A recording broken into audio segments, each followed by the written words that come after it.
Ya, shalom anak-anak Miss kelas 10. Bagaimana kabarnya hari ini, Dek? Sehat ya? Ya, harapan Miss semuanya baik-baik saja sampai saat ini. Ya, terima kasih masih setia mengikuti pembelajaran Miss. Nah, jadi sekarang kita akan melanjut nih, pembelajaran kita masih seputar tentang teks negosiasi ya. Karena kita mau ujian nanti, jadi kita harus banyak-banyak belajar ya, Dek ya. Ada yang ditahu, ada yang dimengerti, dari penjelasan Miss ditulis langsung supaya nanti ada pertinggal ya. Lanjut, kita membahas materi kita hari ini, dari buku paket juga ada. Nah, materi kita hari ini adalah membuat teks negosiasi berbentuk naratif. Apa? Membuat teks negosiasi berbentuk naratif. Miss bacakan dulu tujuan pembelajaran kita hari ini. Yang pertama, peserta didik mampu, yang pertama, menjelaskan struktur dan ciri kebahasaan teks negosiasi berbentuk naratif. Yang kedua, menganalisis contoh teks negosiasi naratif sesuai struktur dan ciri bahasanya. Yang ketiga, menulis teks negosiasi berbentuk naratif dengan memperhatikan struktur dan bahasa yang santun. Ya, kita lanjut kepada pembelajaran kita langsung. Nah, pengertian teks negosiasi harus kita ulang-ulang supaya diingat.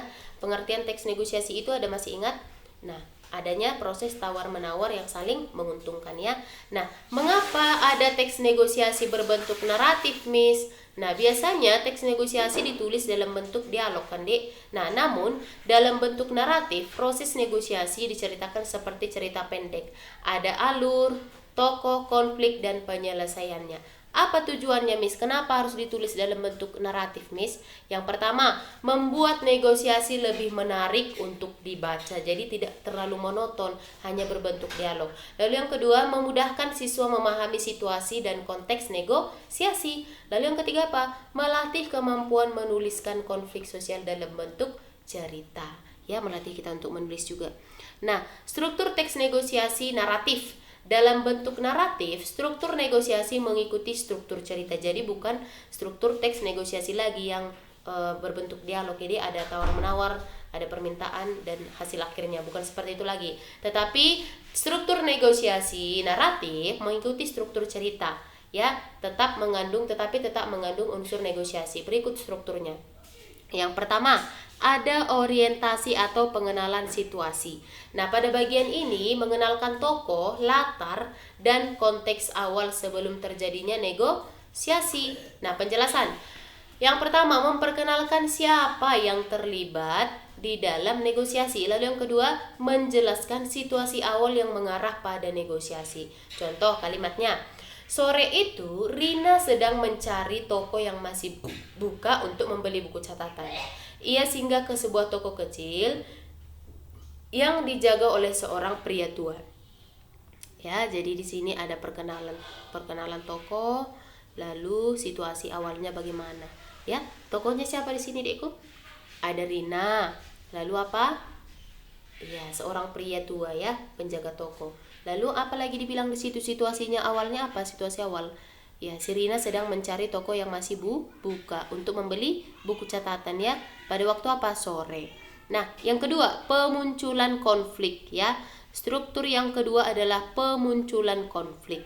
Bagian yang memunculkan masalah atau perbedaan kepentingan. Penjelasannya, di bagian ini terlihat alasan mengapa negosiasi perlu terjadi. Ya, kenapa harus ada negosiasi? Ada alasannya. Dan yang kedua, konflik biasanya muncul karena perbedaan harga, waktu, tugas, atau kebutuhan. Contohnya, namun ketika Rina mengetahui harga buku tersebut lebih mahal dari yang ia bawa, ia mulai merasa bingung. Nah, inilah dia awalnya. Karena kemahalan katanya harga buku catatan tadi, jadi dia mulai bingung apa yang harus dia lakukan. Ya, lanjut. Nah, yang ketiga strukturnya apa? Terjadilah yang namanya proses negosiasi. Jadi struktur yang ketiga adalah proses negosiasi. Nah, bagian inti yakni proses tawar-menawar. Nah, apa maksudnya? Yang pertama, menampilkan penawaran dari salah satu pihak, baik itu pihak si penjual maupun pihak si Rani. Yang kedua, menampilkan penolakan atau keberatan dari pihak lain. Lalu yang ketiga apa? Ada kesepakatan kecil atau alternatif solusi. Yang keempat, ada alasan yang logis dari masing-masing pihak. Contohnya, Rina memberanikan diri meminta keringanan harga. Pak Budi sang penjaga toko awalnya tidak setuju. Namun setelah Rina menjelaskan bahwa buku itu untuk tugas besok, Pak Budi mulai mempertimbangkannya. Lalu yang keempat apa strukturnya? Kesepakatan atau resolusi. Nah, pada bagian ini adalah akhir, bisa berupa kesepakatan bersama atau bisa juga berupa kegagalan negosiasi, nggak jadi dia ya. Contohnya kita lanjut. Akhirnya Pak Budi memberikan potongan harga Rp5.000 dan Rina dapat membeli buku itu dengan uang yang ia miliki. Terakhir apa strukturnya? Penutup.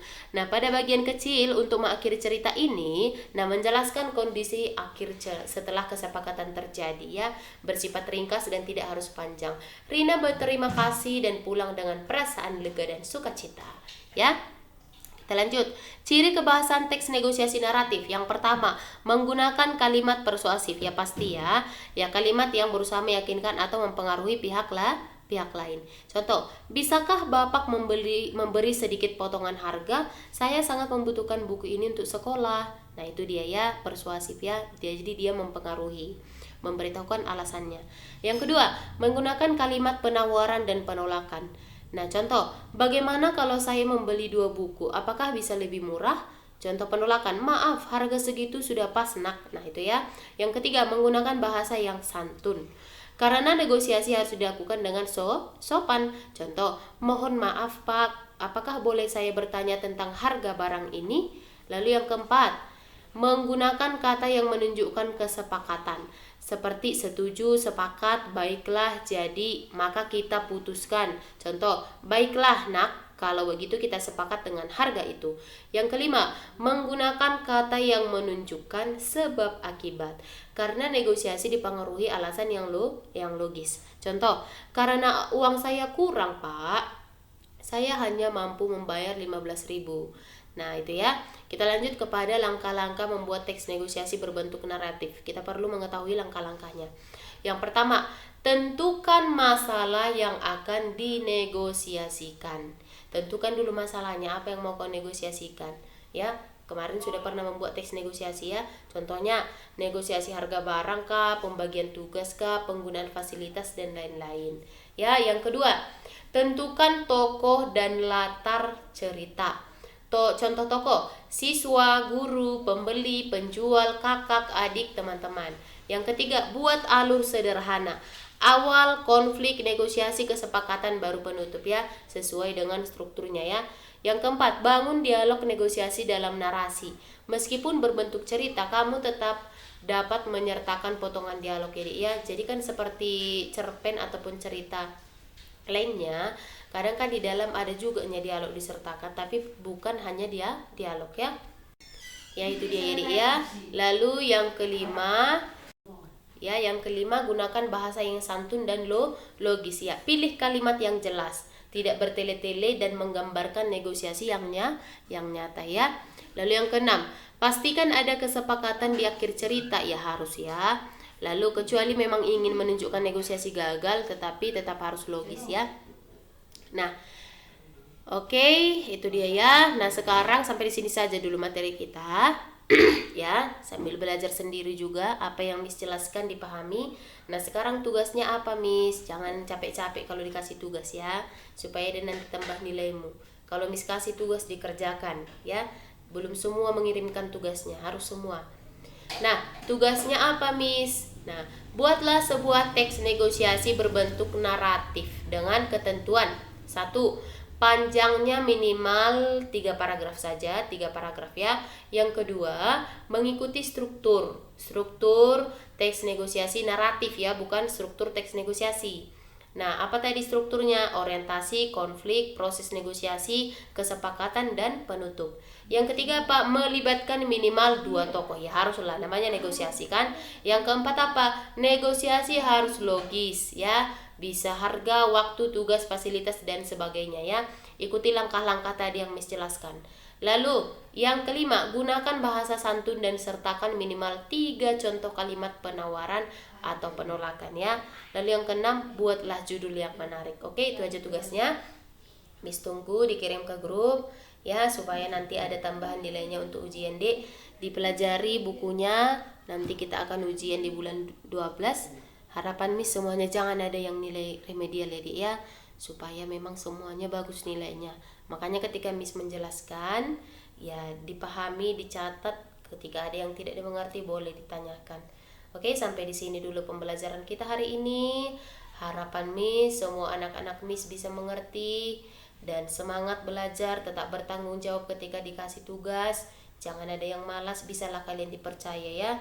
Oke, tetap semangat. Shalom, sampai jumpa di pertemuan selanjutnya. Tuhan Yesus memberkati.